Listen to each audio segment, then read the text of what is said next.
Schoola presents English listening training. This audiobook is showing Happy Prince.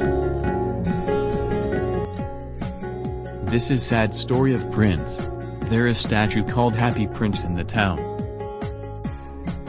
His eye is made by blue sapphire, the decoration of the sword was a red ruby, the body was made of gold leaf, and the heart was made of lead. Surprisingly, the statue lived with the prince's soul. And the prince always mourned the poor people in this town. One day the prince asked for Swallow to give poor people the sapphires of his eyes and the ruby of the sword, gilt covering the body. Then, the prince became to be shabby, and finally, he and Swallow were thrown away in the garbage sump, along with the swallow dying in cold weather. However, the two who are the most noble have received God's salvation and lived happily in paradise for eternity. You can use English word test at the end of this movie. Here we go. High above the city, on a tall column, stood the statue of the Happy Prince. He was gilded all over with thin leaves of fine gold. For eyes he had two bright sapphires, and a large red ruby glowed on his sword hilt. He was very much admired indeed. "He is as beautiful as a weathercock," remarked one of the town councillors who wished to gain a reputation for having artistic tastes, "only not quite so useful," he added, fearing lest people should think him unpractical, which he really was not. "Why can't you be like the Happy Prince?" asked a sensible mother of her little boy who was crying for the moon. "The Happy Prince never dreams of crying for anything. I am glad there is someone in the world who is quite happy," muttered a disappointed man as he gazed at the wonderful statue. "He looks just like an angel," said the charity children as they came out of the cathedral in their bright scarlet cloaks and their clean white pinafores. "How do you know?" said the mathematical master. "You have never seen one." "Ah, but we have, in our dreams," answered the children, and the mathematical master frowned and looked very severe, for he did not approve of children dreaming. One night there flew over the city a little swallow. His friends had gone away to Egypt 6 weeks before, but he had stayed behind, for he was in love with the most beautiful reed. He had met her early in the spring as he was flying down the river after a big yellow moth, and had been so attracted by her slender waist that he had stopped to talk to her. "Shall I love you?" said the swallow, who liked to come to the point at once, and the reed made him a low bow.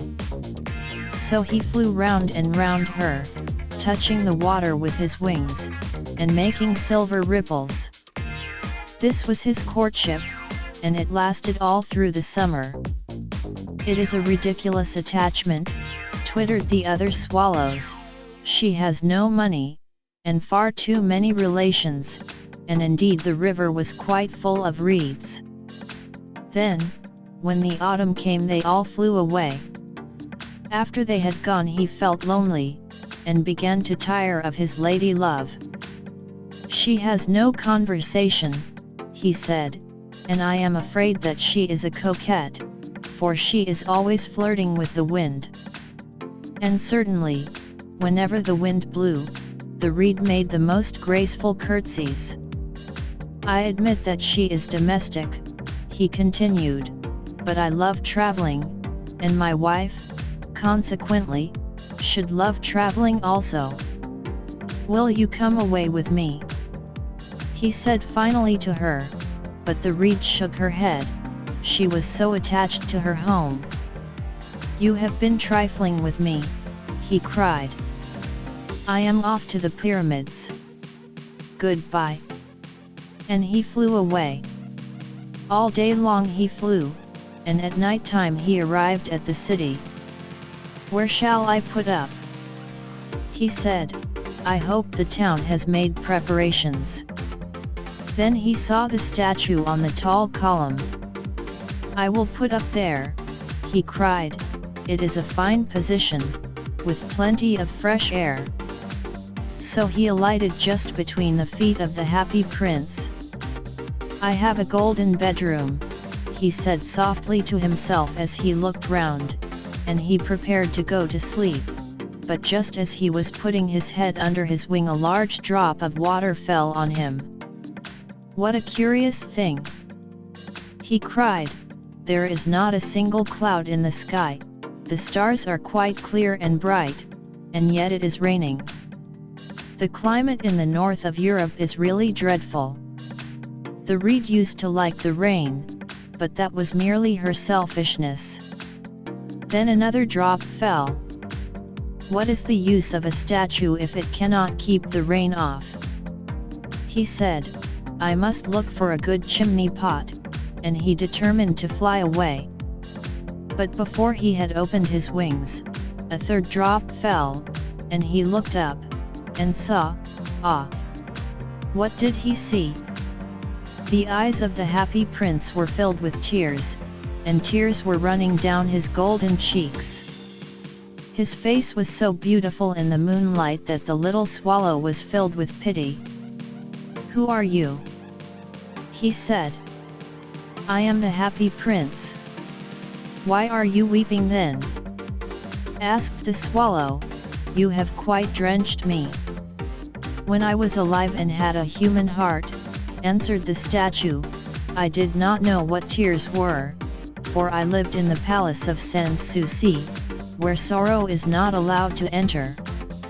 In the daytime I played with my companions in the garden, and in the evening I led the dance in the great hall. Round the garden ran a very lofty wall, but I never cared to ask what lay beyond it. Everything about me was so beautiful. My courtiers called me the happy prince, and happy indeed I was, if pleasure be happiness. So I lived, and so I died. And now that I am dead they have set me up here so high that I can see all the ugliness and all the misery of my city, and though my heart is made of lead yet I cannot choose but weep. What? Is he not solid gold?" said the swallow to himself. He was too polite to make any personal remarks out loud. "Far away," continued the statue in a low musical voice, "far away in a little street there is a poor house.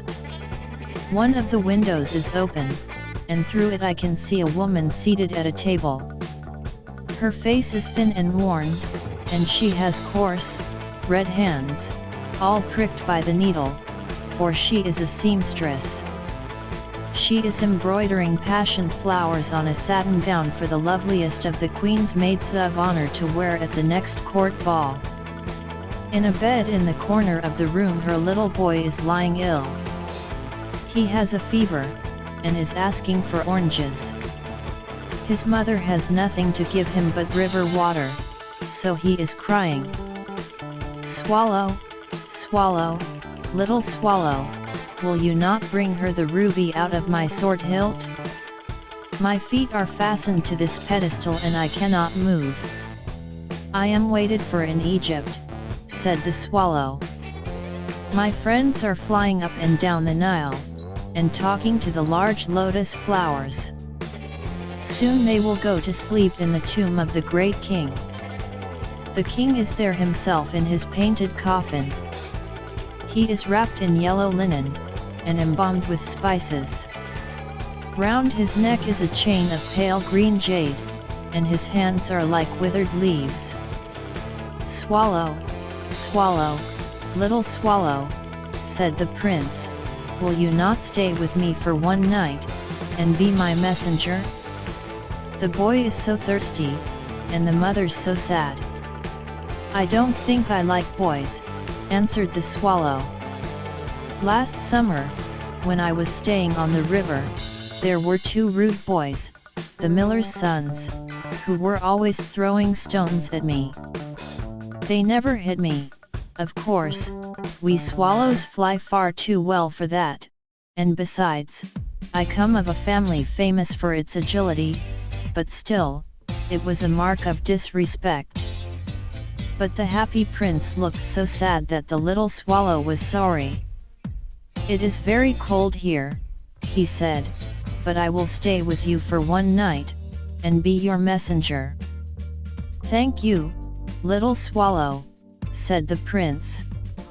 So the swallow picked out the great ruby from the prince's sword, and flew away with it in his beak over the roofs of the town.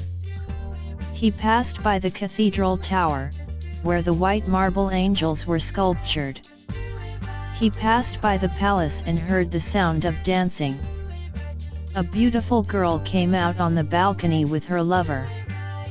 "How wonderful the stars are," he said to her, "and how wonderful is the power of love.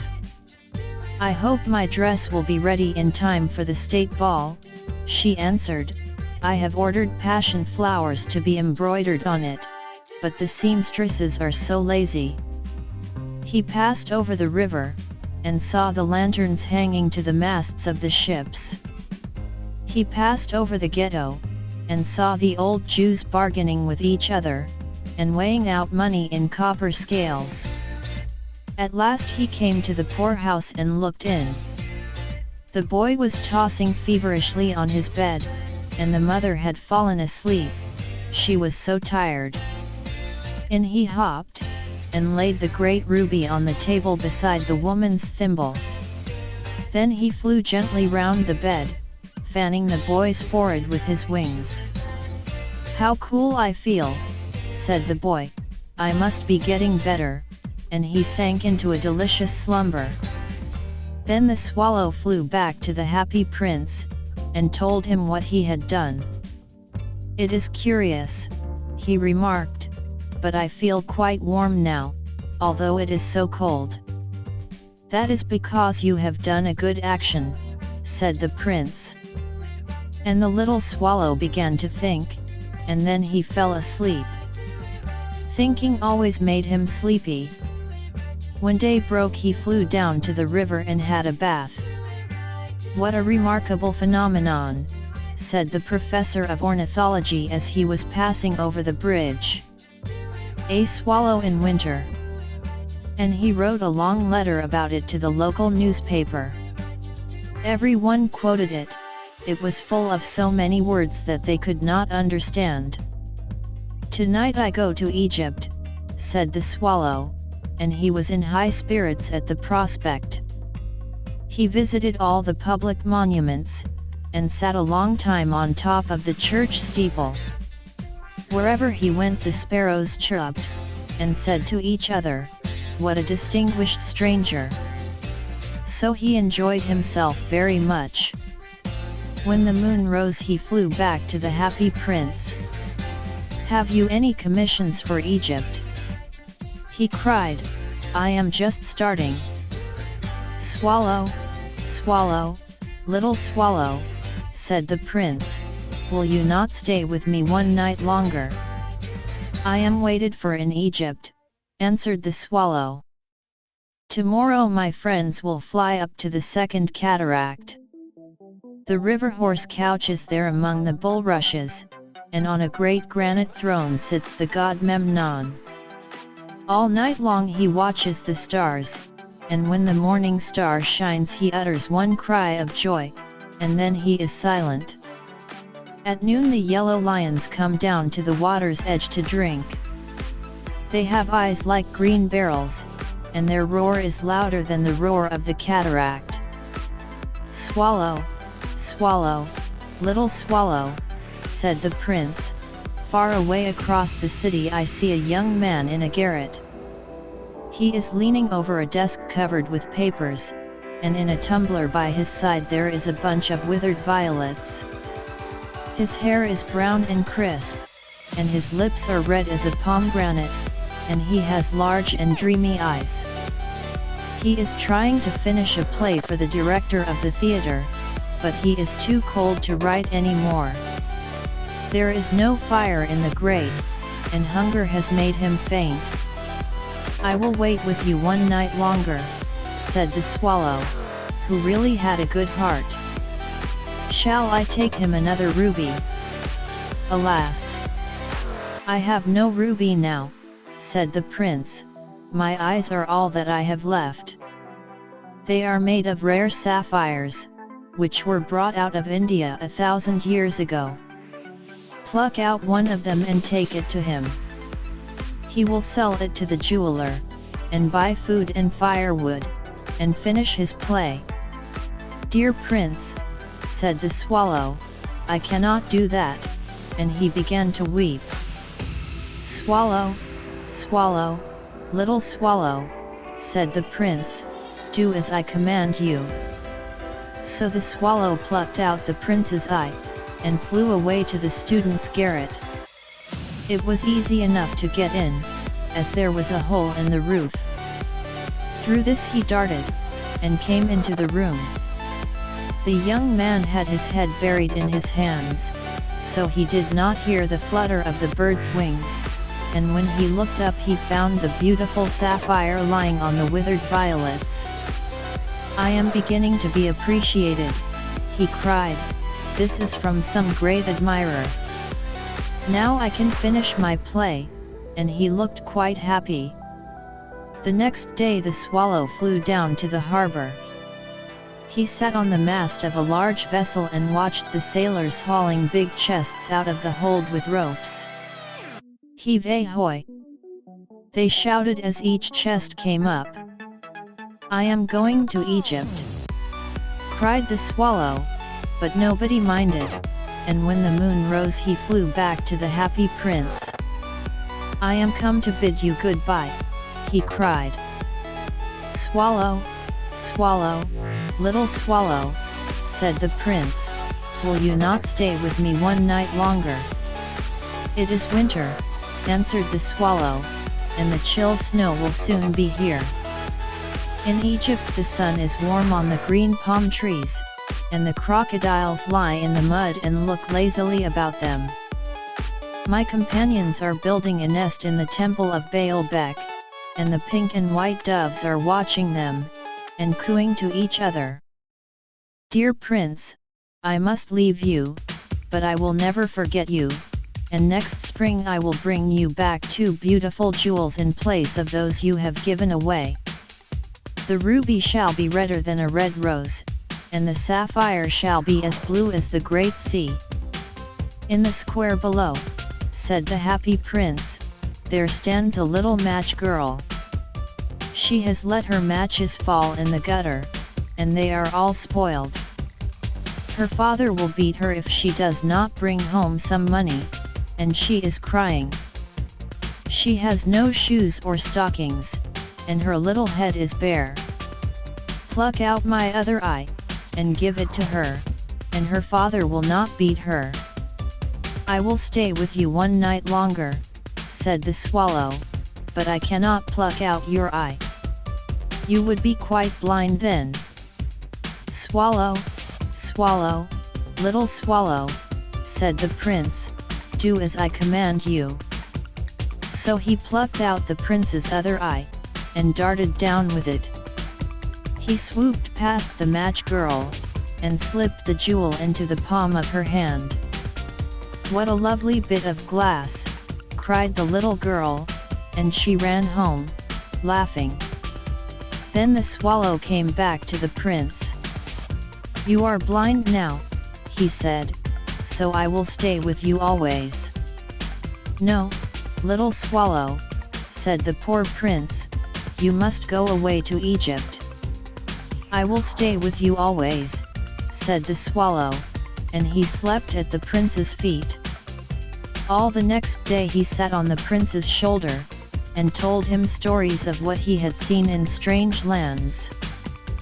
He told him of the red ibises, who stand in long rows on the banks of the Nile, and catch goldfish in their beaks, of the Sphinx, who is as old as the world itself, and lives in the desert, and knows everything, of the merchants, who walk slowly by the side of their camels, and carry amber beads in their hands, of the king of the mountains of the moon, who is as black as ebony, and worships a large crystal, of the great green snake that sleeps in a palm tree, and has 20 priests to feed it.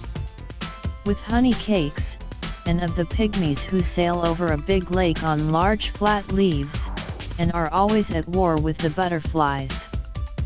"Dear little swallow," said the prince, "you tell me of marvelous things, but more marvelous than anything is the suffering of men and of women. There is no mystery so great as misery. Fly over my city, little swallow, and tell me what you see there." So the swallow flew over the great city, and saw the rich making merry in their beautiful houses, while the beggars were sitting at the gates. He flew into dark lanes, and saw the white faces of starving children looking out listlessly at the black streets. Under the archway of a bridge 2 little boys were lying in one another's arms to try and keep themselves warm. "How hungry we are," they said. "You must not lie here," shouted the watchman, and they wandered out into the rain. Then he flew back and told the prince what he had seen. "I am covered with fine gold," said the prince. "You must take it off, leaf by leaf, and give it to my poor. The living always think that gold can make them happy." Leaf after leaf of the fine gold the swallow picked off, till the happy prince looked quite dull and grey.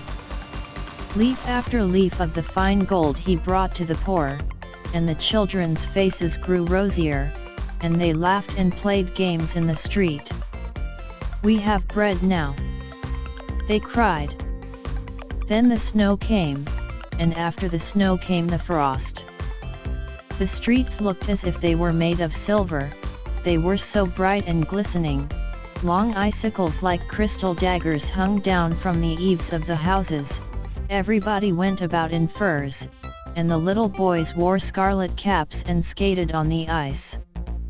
The poor little swallow grew colder and colder, but he would not leave the prince, he loved him too well.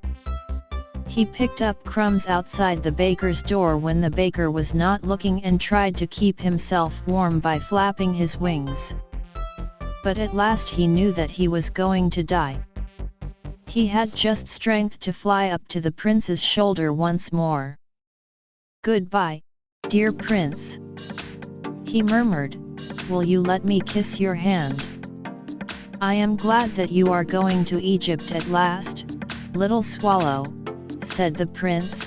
"You have stayed too long here, but you must kiss me on the lips, for I love you." "It is not to Egypt that I am going," said the swallow. "I am going to the house of death. Death is the brother of sleep, is he not?" And he kissed the happy prince on the lips, and fell down dead at his feet. At that moment a curious crack sounded inside the statue, as if something had broken. The fact is that the leaden heart had snapped right in two.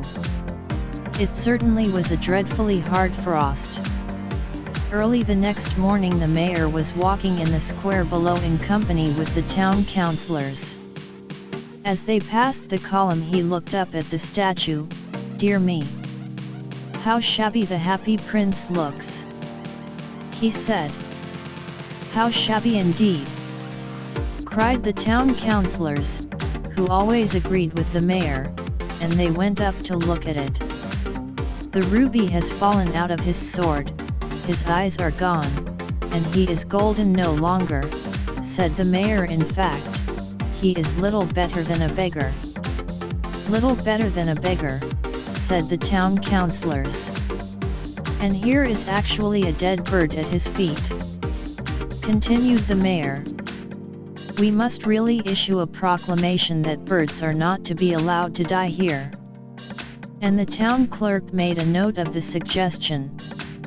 So they pulled down the statue of the happy prince. "As he is no longer beautiful, he is no longer useful," said the art professor at the university. Then they melted the statue in a furnace, and the mayor held a meeting of the corporation to decide what was to be done with the metal. "We must have another statue," "Of course," he said, "and it shall be a statue of myself."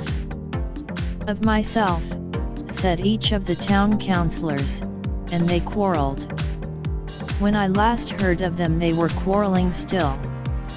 "What a strange thing," said the overseer of the workmen at the foundry. "This broken lead heart will not melt in the furnace. We must throw it away." So they threw it on a dust heap where the dead swallow was also lying. "Bring me the two most precious things in the city," said God to one of his angels, and the angel brought him the leaden heart and the dead bird. "You have rightly chosen," said God, "for in my garden of paradise this little bird shall sing forevermore, and in my city of gold the happy prince shall praise me." Flirting. Flirting.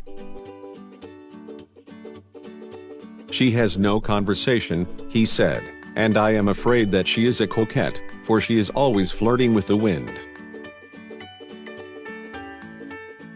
Curtsies. Curtsies. And certainly, whenever the wind blew, the reed made the most graceful curtsies. Put up. Put up. "I will put up there," he cried. "It is a fine position, with plenty of fresh air."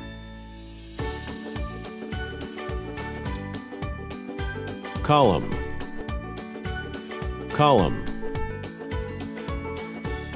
As they passed the column he looked up at the statue. Alighted. Alighted. So he alighted just between the feet of the happy prince. Dreadful. Dreadful. The climate in the north of Europe is really dreadful. Chimney pot. Chimney pot. "I must look for a good chimney pot," and he determined to fly away. Weep. Weep. "Why are you weeping then?"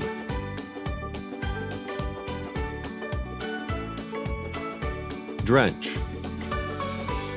Drench.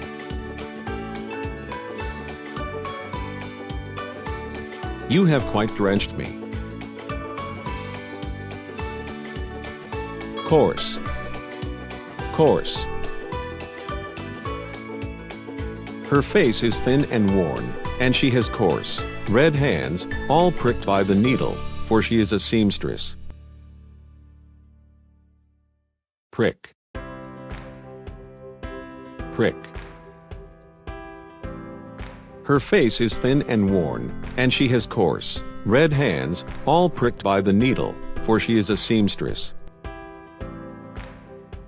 Seamstress. Seamstress. Her face is thin and worn, and she has coarse, red hands, all pricked by the needle, for she is a seamstress. Embroider. Embroider. Copper. Copper. He passed over the ghetto, and saw the old Jews bargaining with each other, and weighing out money in copper scales. Scales. Scales. He passed over the ghetto, and saw the old Jews bargaining with each other, and weighing out money in copper scales. Feverishly. Feverishly.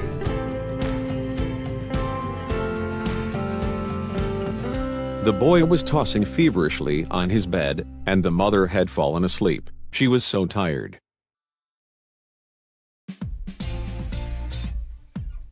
And on a great granite throne sits the god Memnon.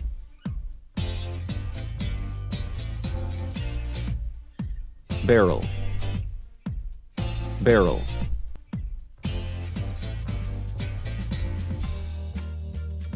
They have eyes like green barrels, and their roar is louder than the roar of the cataract.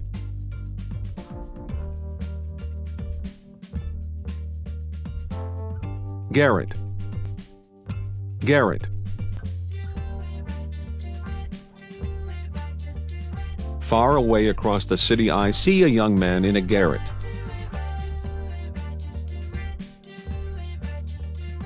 Pomegranate, pomegranate. His hair is brown and crisp, and his lips are red as a pomegranate, and he has large and dreamy eyes.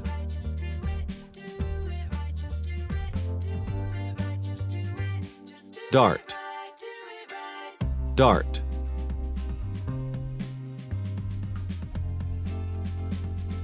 Through this he darted, and came into the room.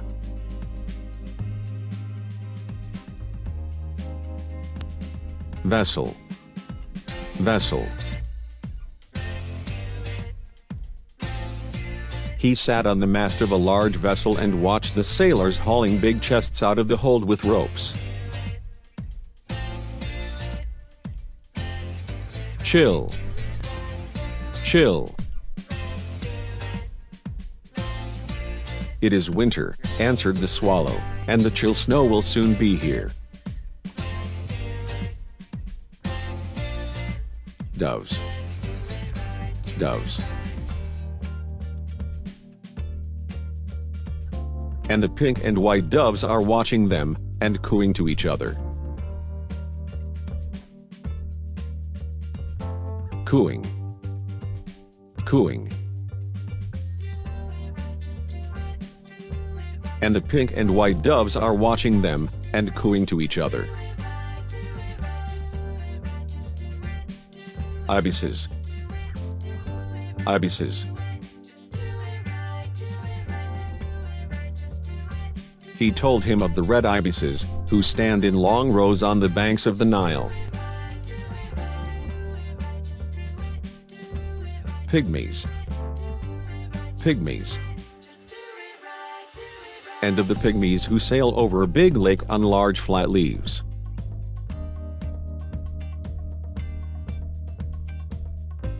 Marvelous, marvelous.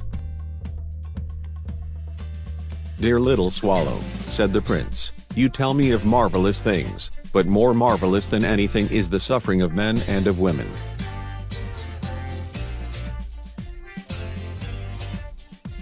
Beggars, beggars. And saw the rich making merry in their beautiful houses, while the beggars were sitting at the gates.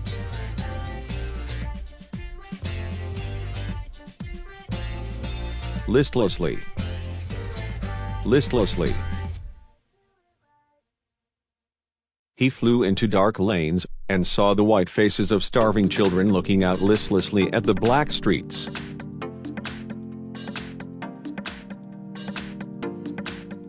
Glisten, glisten. The streets looked as if they were made of silver, they were so bright and glistening.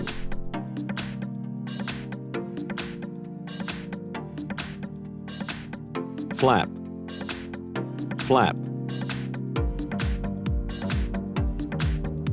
He picked up crumbs outside the baker's door when the baker was not looking and tried to keep himself warm by flapping his wings.